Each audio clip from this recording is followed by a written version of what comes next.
હું નાનું છોકરું નથી હો.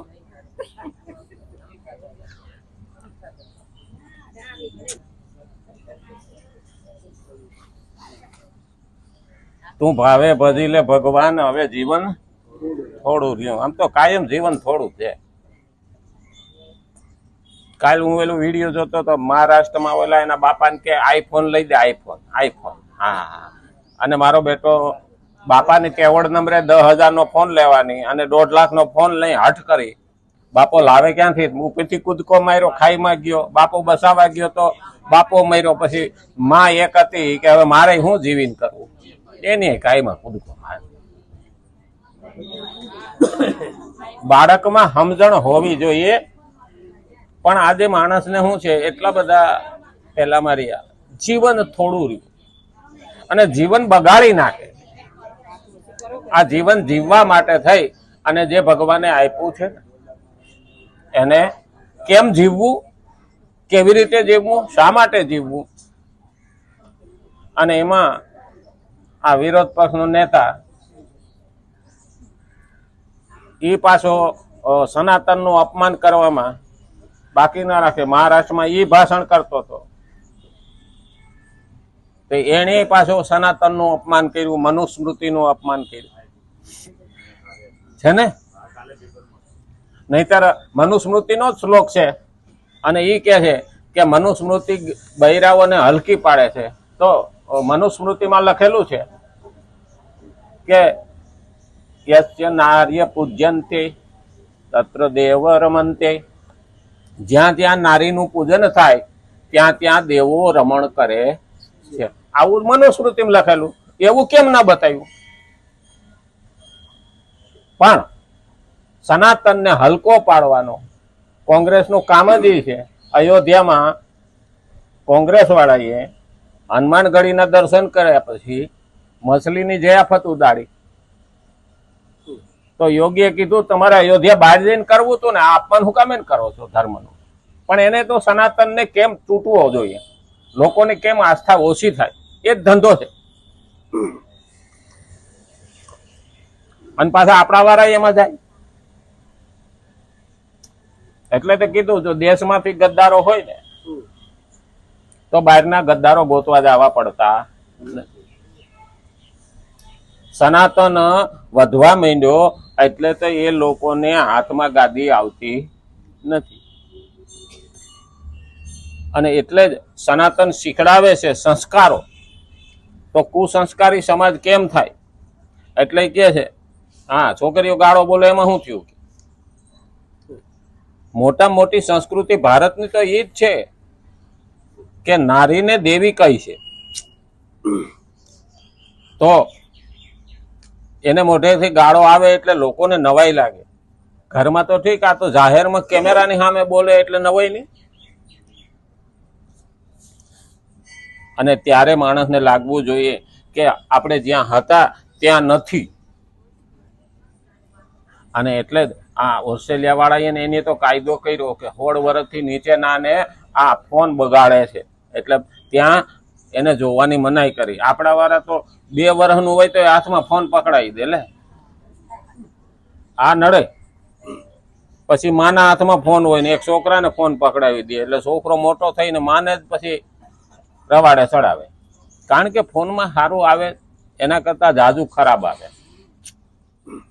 અને એને હિસાબે માણસનું મગજ બગાડે અને મગજ બગાડે એટલે મન બગડે અને મન બગડે ને એટલે આખો વ્યવહાર અને સમાજ બગડે.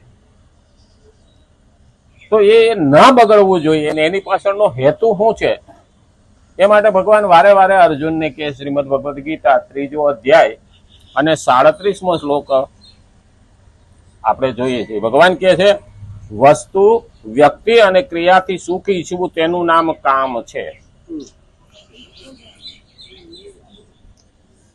વસ્તુ વ્યક્તિ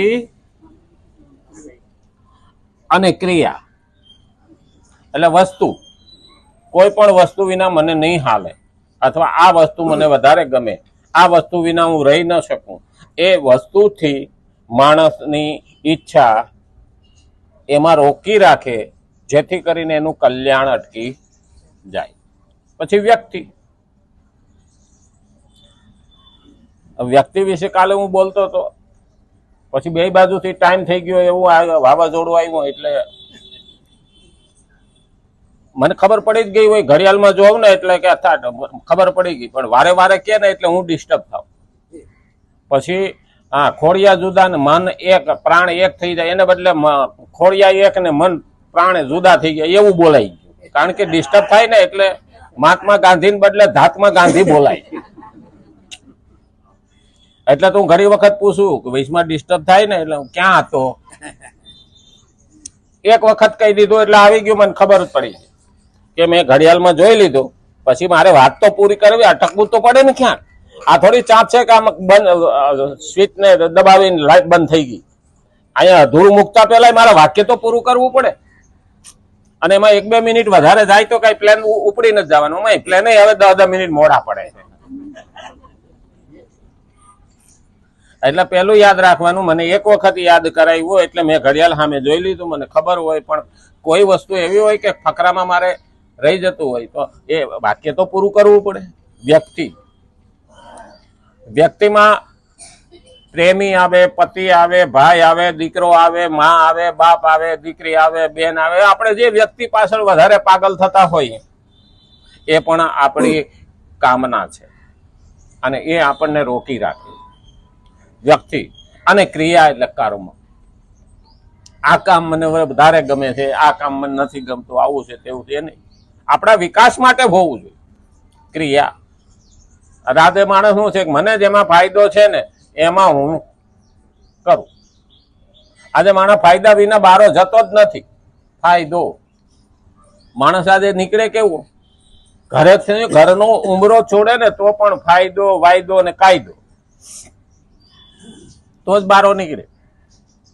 મને કંઈક મળે, અથવા મારે ધંધે જાઉં, અથવા હું નોકરીએ જાઉં, અથવા હું ઉઘરાણીએ જાઉં, ફાયદો. વાયદો કોકને મળવાનું કીધું હોય, કોકને પાસે લેવા જવાનું હોય તો ફાયદો, વાયદો અને કાયદો. કાયદાની એક નોટિસને જવા દે, 2 નોટિસને જવા દે, પણ 3જી નોટિસે તો જવું પડે, એટલે ઉમરા બારો નીકળે. આ 3 કામ માટે માણસ ઘરનો ઉમરો છોડે છે, અને 3 માટે થઈ અને આપણે ઉમરે કોક આવે. વોટ, લોટ ને નોટ. આ 3 થાય ને. હા, ઓલો તો 5 વર્ષે આવે એટલે બહુ ડિસ્ટર્બ ના કરે. વોટ, પછી નોટ એટલે ઉઘરાણી વાળો, માગવા વાળો, આ તે એ આવે છે, ઉધાર લેવા વાળો. વોટ, નોટ અને લોટ, ભીખ માગવા વાળા. આ મહારાષ્ટ્રમાં ઓલે ભિખારી બાઈ મરી ગઈ 70 વર્ષની, બોરીઓ કે 15 બોરીઓ નીકળી નોટોની, અને એક ડ્રમ ભરીને સિક્કા નીકળે. 1.5 કરોડ, 8 લાખ તો ગણ્યા, 1.5 કરોડ રૂપિયા લખે છે સોશિયલ મીડિયામાં. 70 વર્ષની આખી જિંદગી ભીખ માગીને 1.5 કરોડ રૂપિયા ઘરમાંથી નીકળ્યા. આપણા જેવા 1.5 લાખ નો હોય તો આપણા કરતા ભિખારી રૂપિયા વાળો નહીં. એનાથી નક્કી થાય કે ભીખ માગો કે ધંધો કરો, ભેગું કરો કે દાન કરો, પણ રૂપિયા ભેગા આવવાના નથી. કાલે એ ભલા બતાવતા હતા બોરીઓ. હા, પેલા કટ્ટા દાબી નોટું ભર્યું હતું. ડોશી વહી ગયા, નોટું પડી હતી. આપડા ઓલી ખોખરસા પીરની જગ્યા, અહીંયા પેલી છે ને ખોખરસાની જગ્યા, ત્યાં એક ભિખારી હુઈ રહેતો ઓટલે. એ મર્યો ને, એને કોથળો ને બધું ઉસકાયું ને એની હેઠળથી 6 લાખ નીકળ્યા હતા.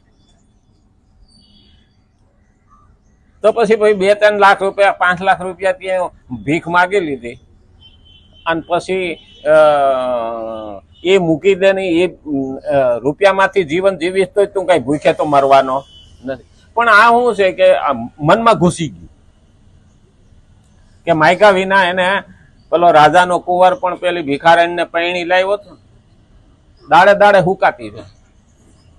દીવાનને કે આની દવા કરાવો, વૈદ્ય બધાય બદલી જોયા પણ હારી થાય નહીં.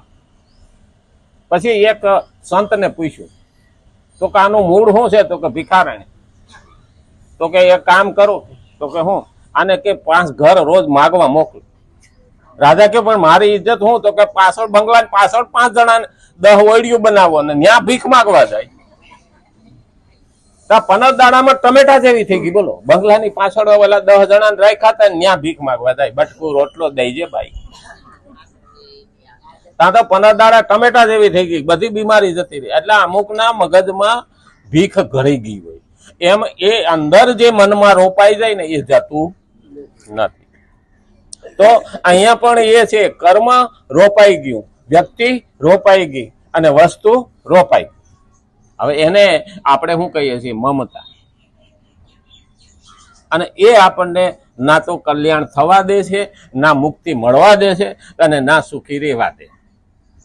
તો એનું નામ જ કામ છે. આ કામરૂપી એક દોષમાં અનંત દોષ આવે. આ એક દોષ આવે ને એની વાહે કેટલાય દોષો આવે. એક અવગુણની વાહે કેટલાય અવગુણ આવે. આપણે નહીં કહેતા કે એક વાર ખોટું બોલો ને એને ઢાંકવા 1000 વાર ખોટું બોલો ને તો પણ ખોટું ખોટું જ રહે, હાસું થાય નહીં. પણ 1000 વાર તો ખોટું બોલે ને, એક આવે તો એની વાહે અનેક આવે, અનંત આવે, અને અનંત વિકાર આવે, અનંત દોષ આવે, અનંત વિકાર આવે, અને અનંત પાપ એમાં રહેલા છે. અને જેટલું જેટલું એ ખોટું કરતા જાય, જેટલું જેટલું પેલો એને પકડતા જાય, એમ પાપ વધતું જાય. હવે ઘણી વખત આપણને પાપની વ્યાખ્યા ખબર હોતી નથી.